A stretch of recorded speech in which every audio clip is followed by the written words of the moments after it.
Freemasonry. To some, the word suggests a harmless social club with a taste for colorful pageantry. Others envision a sinister cabal with bloody oaths and a hidden network of powerful and highly placed men. Once incredibly powerful, the Freemasons played a critical role in the birth of our nation, and they helped to forge a national identity. But there is also a dark side to their story. A side of the Freemasons that led to conspiracy, kidnapping, murder, and national outrage. Come with us in search of history as we uncover the amazing story of the secret brotherhood of the Freemasons.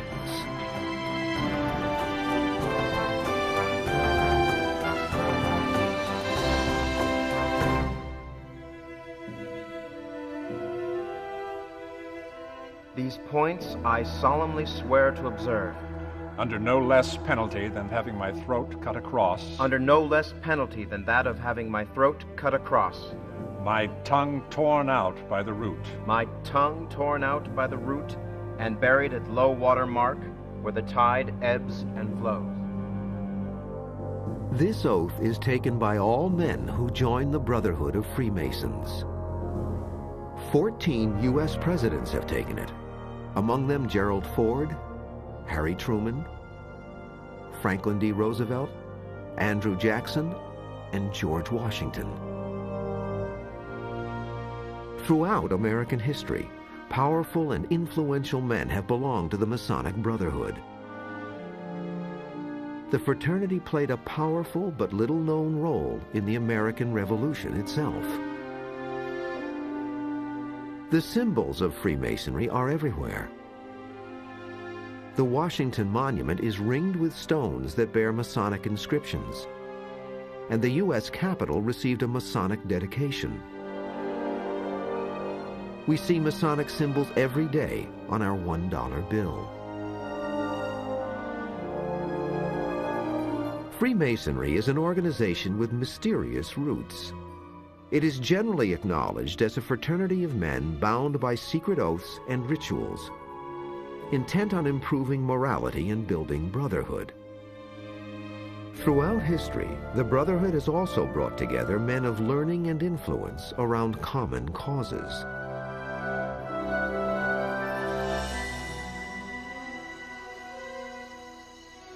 The critical involvement of Freemasons began with the founding of the United States. On a December night in 1773, a group of patriots disguised as Indians boarded ships in Boston Harbor. They tossed chests of British tea into the sea to protest England's harsh taxes on her American colonies. What came to be known as the Boston Tea Party would lead to the War for American Independence. Many scholars believe Masons were deeply involved in the Tea Party. Brothers were known to have met regularly at the Green Dragon Tavern, where it is more than likely that the plot was hatched. Their former lodge master was Paul Revere, an artist and patriot who made this engraving of the Boston Massacre.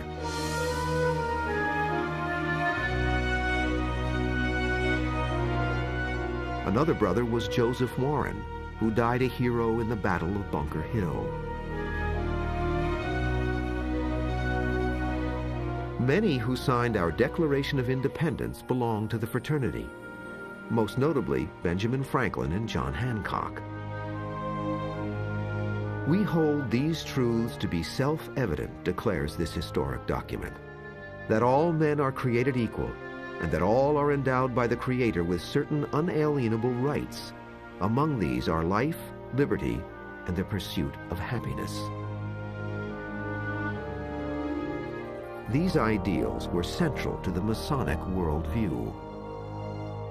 Liberty, fraternity, equality. This was the great battle cry in the 19th century by people who believed in democracy. Well, scholars have discovered that if you look for a body of literature where those three terms appear most consistently and linked in some sort of way, it is Masonic literature. Freemasonry had been practiced in the American colonies by high-ranking British Army officers and gentlemen since the early 1700s. But in the years before the Revolution, a less exclusive but still very respectable fraternity created itself. Men who did not belong to polite society, who were not wealthy or powerful, were accepted. For people on the edges, Masonry would have had that allure of rising up in social status. And many of these men who became Masons in the Revolutionary period were men who could not have expected to rise into that higher levels of society. Hoping to reap such benefits was a young man named George Washington. His elder brother had just died, and he was 20 years old, attempting to make his way into the world. And it was then that he joined the Freemasons. That's something which you see again and again within early Freemasonry. It's a place for young men to establish themselves in the community. Much later, as commander of the Revolutionary Army, Washington attended the initiations of his officers into the Brotherhood. Inside his field tent, the regimental drum became an altar. Upon it were laid the three great signs of Masonry: the Bible, the compass, and the square. Almost half of all officers in the American Army became Masons. Masonic jewels were worn like medals.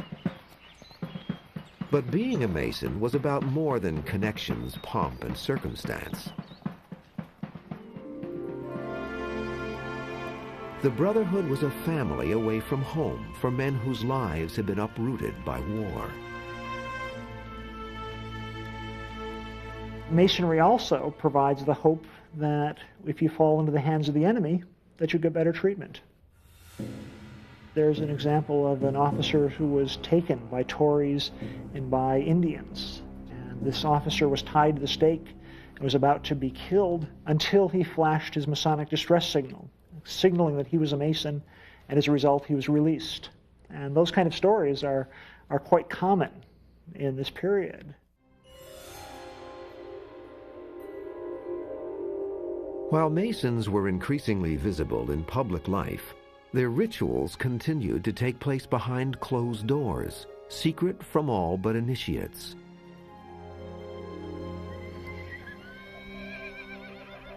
In 1800, a skeptical young man in a small town in New York described how he too was drawn towards the fraternity. I have heard flying reports of their marvelous character. Yet my mother believes it is a black art and advises me to shun that wicked society. Something of a secret desire sprang up in my mind to see the inside of the lodge. I have determined to risk my life and will apply for entrance. Young Salem Town was deeply impressed by what he saw. Inside the lodge, he discovered a brotherhood that claimed to be no less than the divinely ordained guardian of democracy.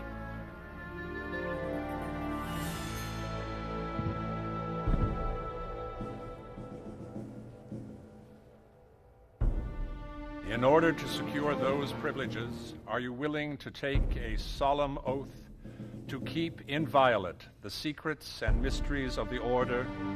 I am. Repeat your name and say after me, I, Henry Smith. I, Henry Smith. In the presence of the great architect of the universe. In the presence of the great architect of the universe. Every man who becomes a Mason endures this strange rite. Worshipful and warranted lodge. Aspects of it are almost 700 years old. Secret signs and passwords have their origin in the practices of medieval stonemasons who built the great castles and cathedrals of Europe.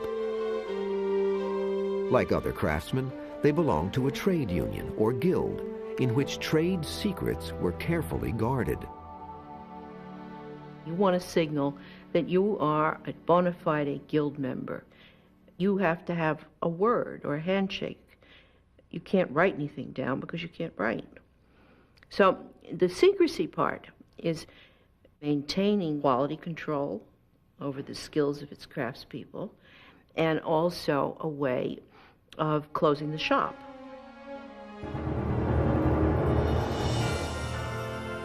Among the buildings that the Masons constructed were Europe's great cathedrals. These soaring and magnificent structures took generations to build. They were mankind's highest technological achievement.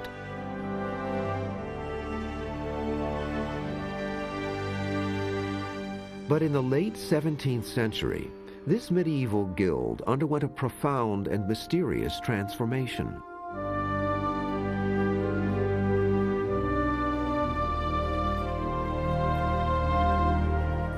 Lodges began to accept members who were not practicing stonemasons.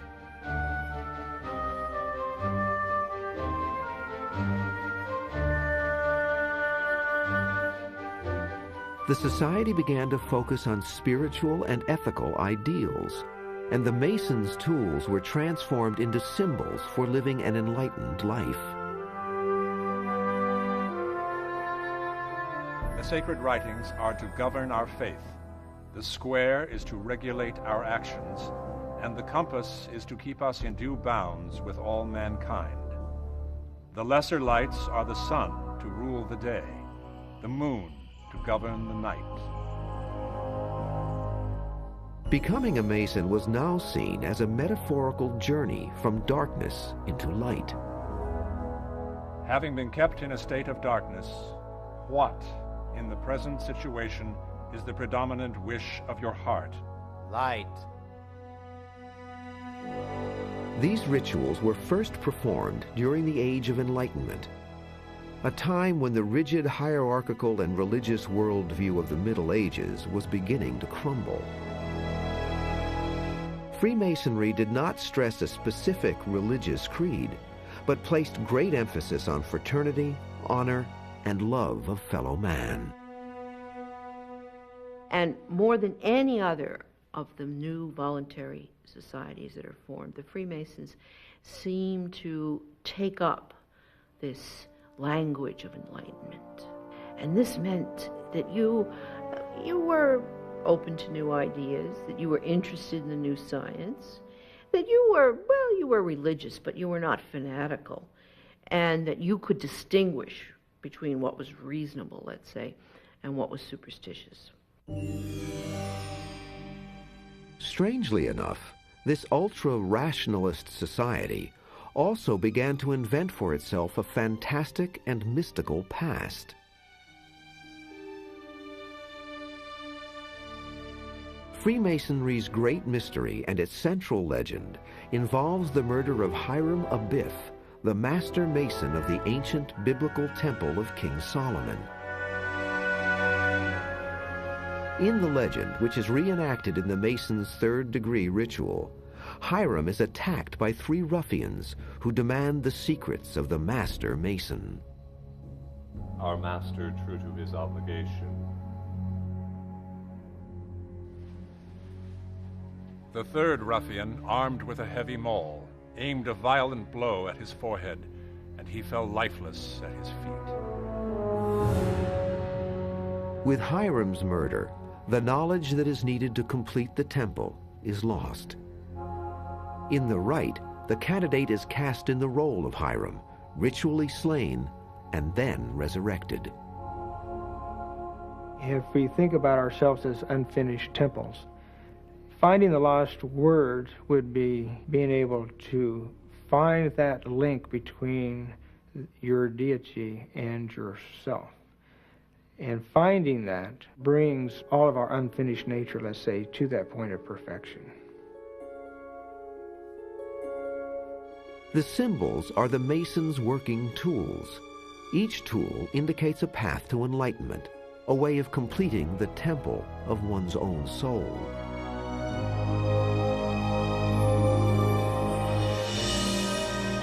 In the years following the American Revolution, These Masons' rituals were embraced by tens of thousands of men who sought the prestige of the fraternity. Masonry pervaded every aspect of American society in the years following the Revolution. It transcended political and religious differences and was something that almost any man could subscribe to.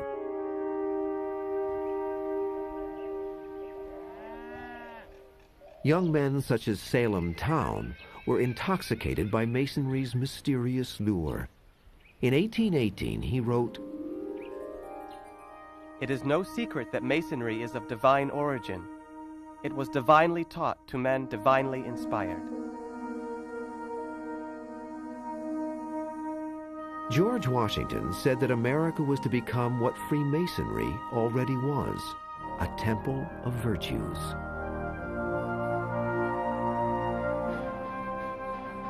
Dozens of actual temples or public buildings were actually consecrated by Masons. Even before construction began on important buildings, town fathers sought out the fraternity to perform rites, blessing cornerstones with libations of corn, oil, and wine. In this way, the Masons acted as the high priests of the new republic.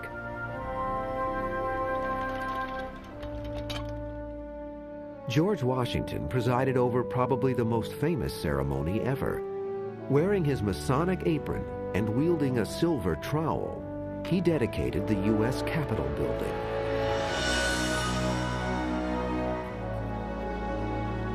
At this time, the United States was only 17 years old. The entire population could easily fit into a present-day city like New York, while the western half of the country was seen as an uninhabitable wilderness.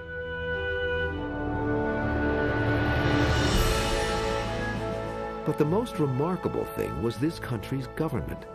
Government by the people and for the people had never actually been tried before.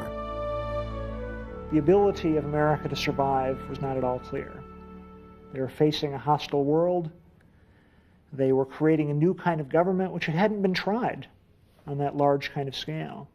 And for many Americans, the ideals, the values, the practices of Masonry provide one way of holding together that society.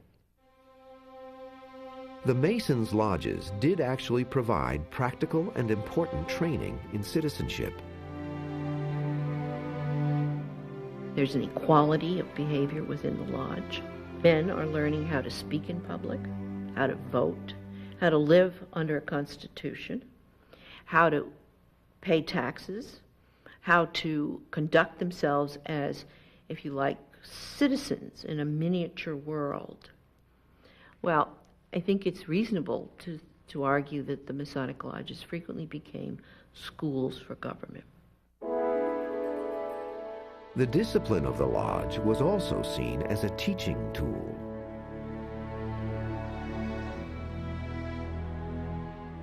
They actually would have what they called courts. They could haul a brother up and discuss with him his behavior. He had been seen going in and out of a house of prostitution. What does this mean? Now that always stunned me when I've seen records like that, because you wondered, why would men willingly submit to that kind of discipline? Well, I think it's part of this desire to become self-improved. By becoming a Mason, one was becoming associated with virtue, and virtue was heroic, respectable, and generally good for the country. Masons come to be a symbol of the larger values of the Republic in ways that other institutions can't. The Revolution had upended this question of who is to be the symbol of the Republic. Before the Revolution, you had the king. Now that's done away with this new idea of equality. So who is going to stand up and symbolize the Republic? There aren't any groups left to do that except the Masons. And so you bring them in, and they're particularly well suited because they are the builders symbolizing the ideals of the new nation. Journalists like Washington commentator Anne Royal sang the Masons' praises. If it were not for Freemasonry, the world would become a herd of savages. By 1826, less than 50 years after the Declaration of Independence, brothers occupied positions of power in almost every social and public institution.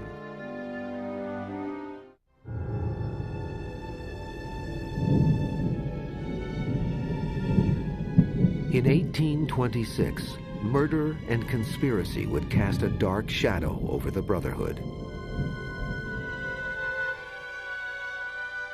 At this time, almost every town in America had a lodge, and every lodge counted prominent figures in government and business among its members.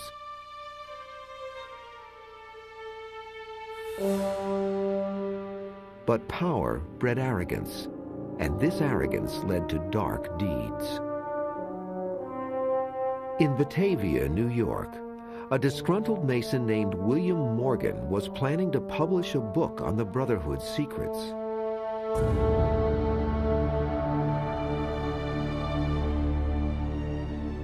To the horror of local Masons, he intended to reveal details of elaborate initiation rituals.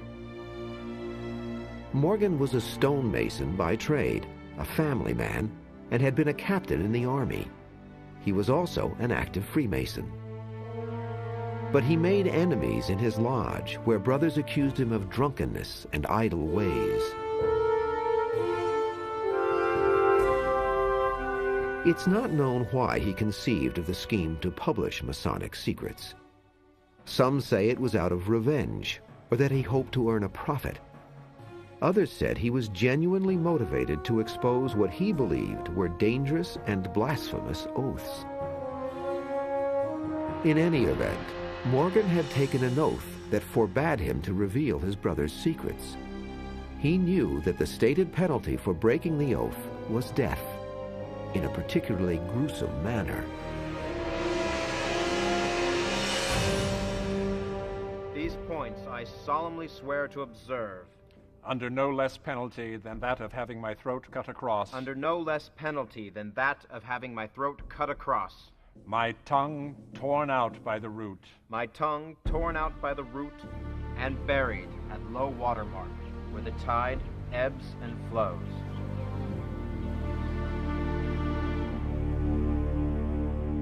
Local Masons were alarmed and angered by Morgan's scheme.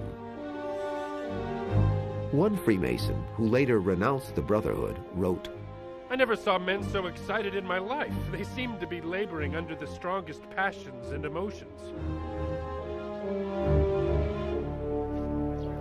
The Masons, regarded as virtuous pillars of the community, now posted an ominous notice in the newspapers.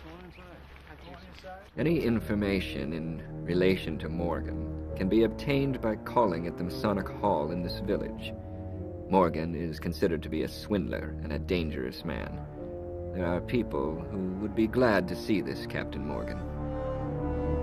9 days later, Freemasons, accompanied by a constable, burst into Morgan's home and arrested him on trumped-up charges.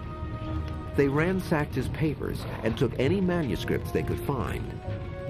Morgan was quickly released, but this was just the beginning of his troubles.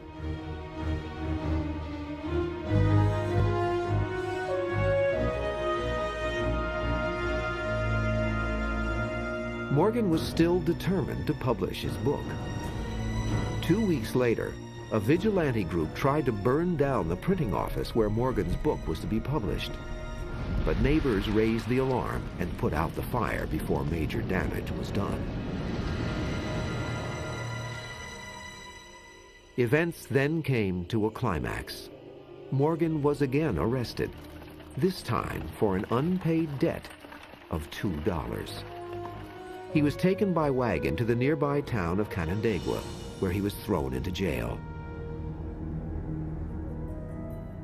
A mysterious stranger, claiming to be a friend, appeared at the jail and paid Morgan's debt. As soon as he was released from his cell, Morgan was seized and forced into a wagon, shouting the words, "Murder! Murder!"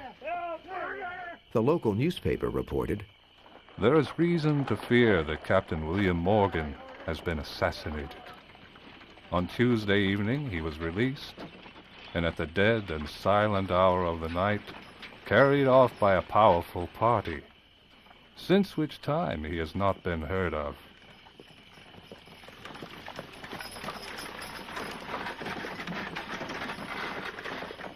The abduction of Morgan sent chills through the entire town. Citizens' committees issued a call to action. To the public, those who do not approve of the forcibly taking away and secreting from his wife and children a man not known to be guilty of any crime are requested to meet at the courthouse at 12 o'clock noon for the purpose of adopting such measures as may be deemed appropriate. Good to see you, Mr. Barclay.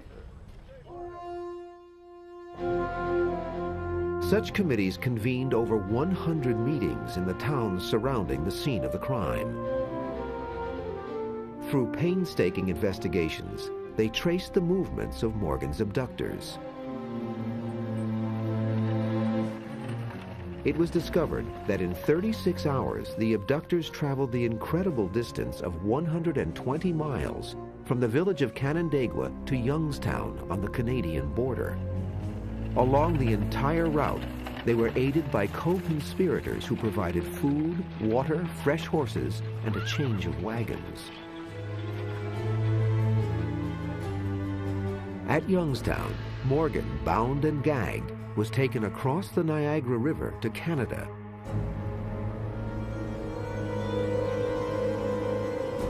But Canadian Masons refused to take responsibility for him. Morgan's captors were running out of options. The evidence suggests that they then murdered him and sunk his body in the Niagara River.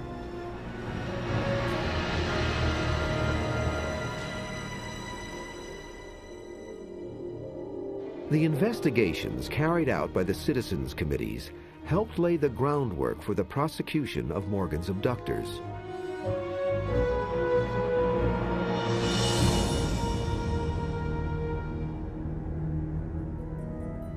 Two dozen local Masons were arrested and indicted.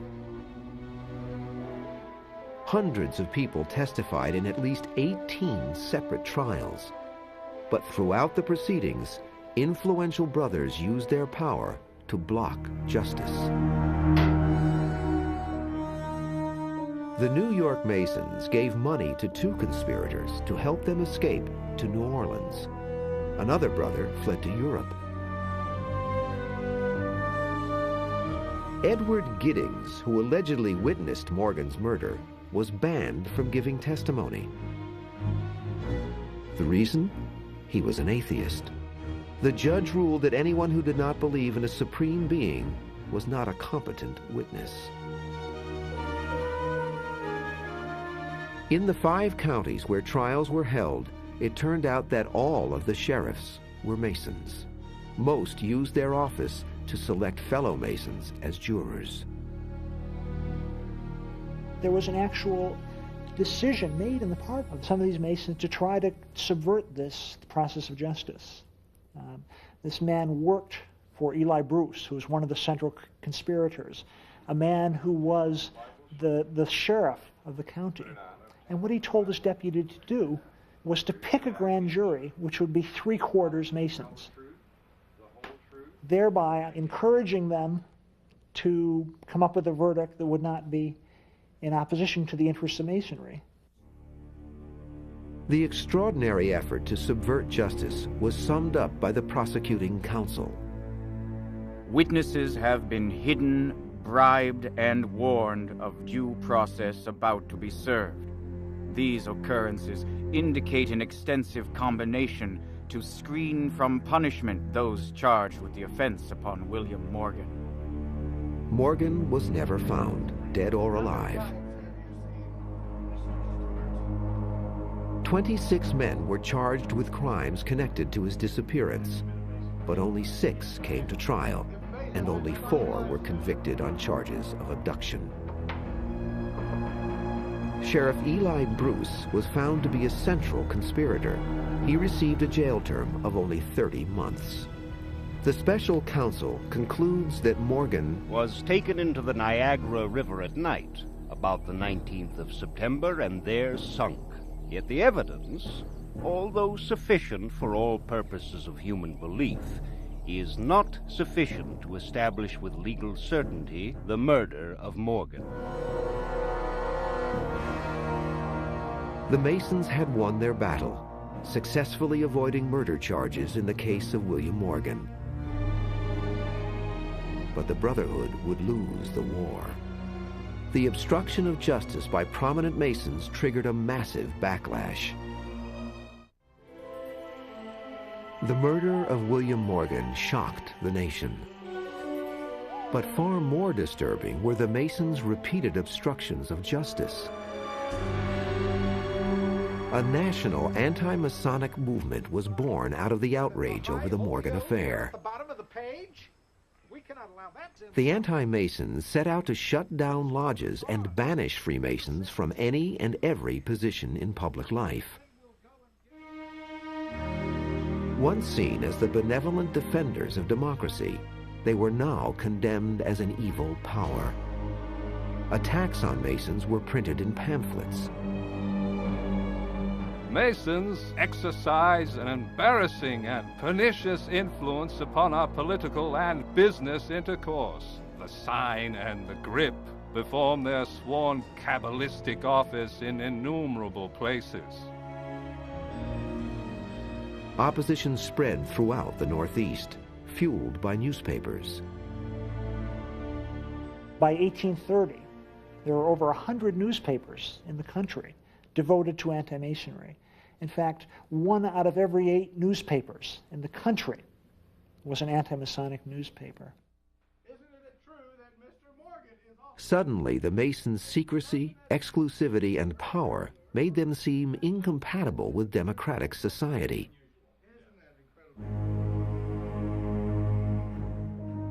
John Quincy Adams, former president and son of John Adams, signer of the Declaration of Independence, denounced them.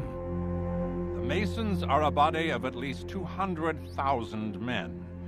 It winds itself around every object of its aversion, like the boa constrictor around its victim.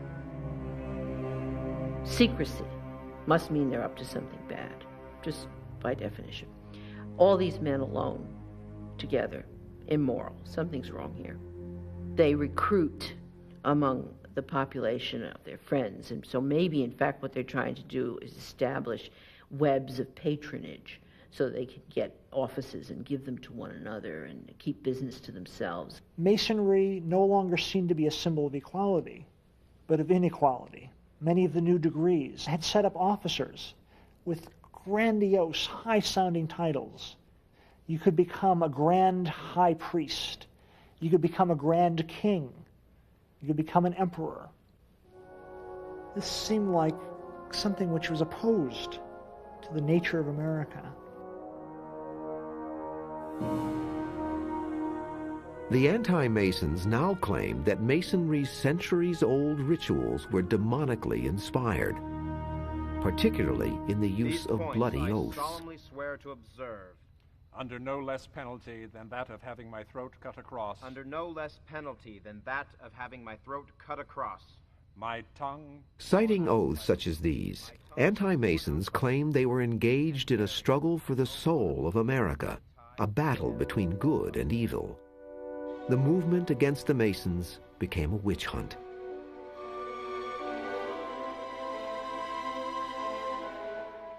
Its evils were preached from the pulpit. It is a demon and offspring of him who reigns in the bottomless pit.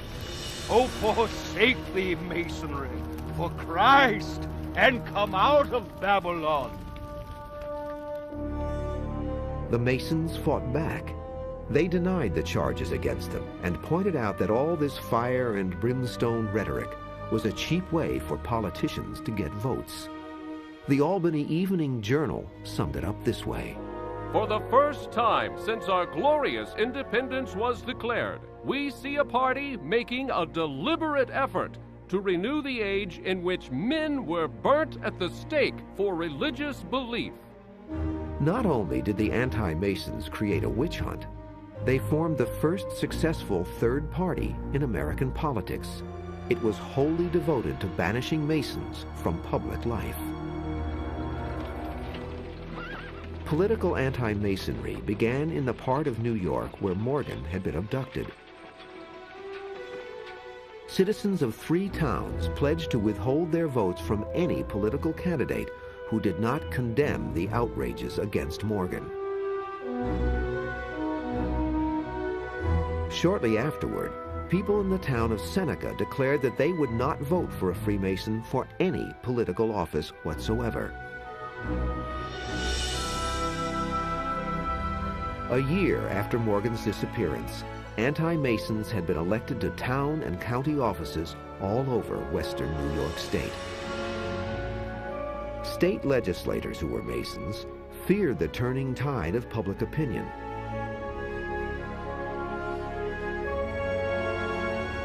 They appointed special counsels to lead an investigation into the Morgan affair. By satisfying the public's demand for justice, they hoped to quell the growing tendency to blame the entire Masonic fraternity for murder and conspiracy. But this strategy backfired. 3 successive special counsels, repeatedly blocked in their attempts to get to the truth, became supporters of the anti-Masons.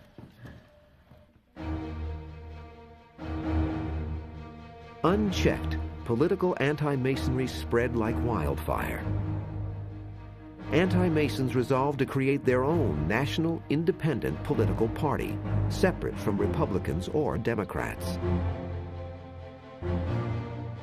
The Antis were also the first political party devoted to a single issue, the total destruction of Freemasonry.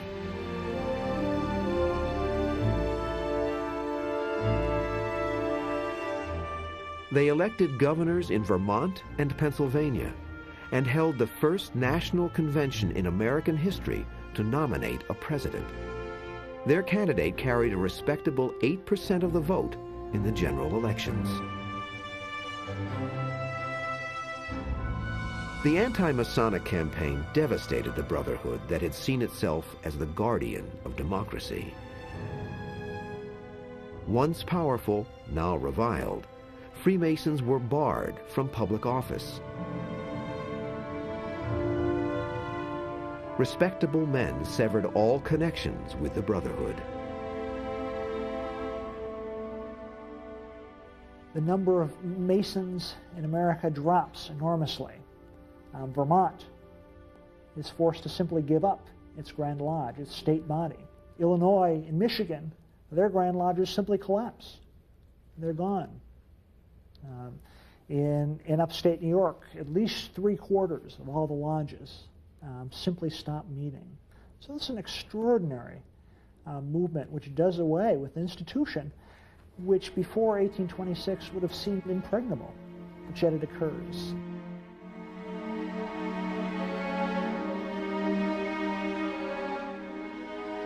Then, in the 1850s, the pendulum reversed direction. The fraternity began to make a comeback. The new Freemasons were different from what they had been. They distanced themselves from their former reputation as a secret cabal.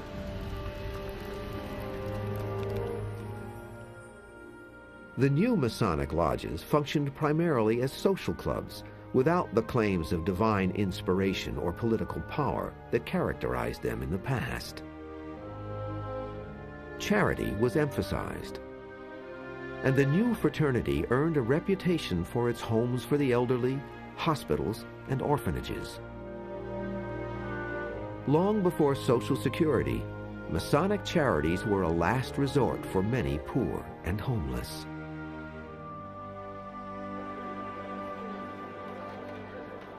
Today, there are 2.5 million members of the free and accepted order of Masons in America.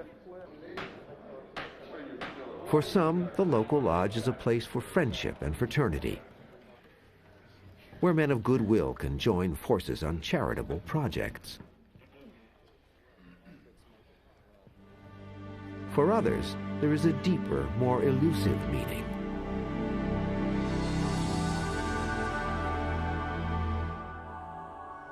The enigmatic craft still uses its ancient symbols and strange rituals. Sometimes frightening, sometimes reassuring. They are passed down from generation to generation as guideposts on the path to wisdom and enlightenment. Their ultimate meaning may only be understood when we go in search of history.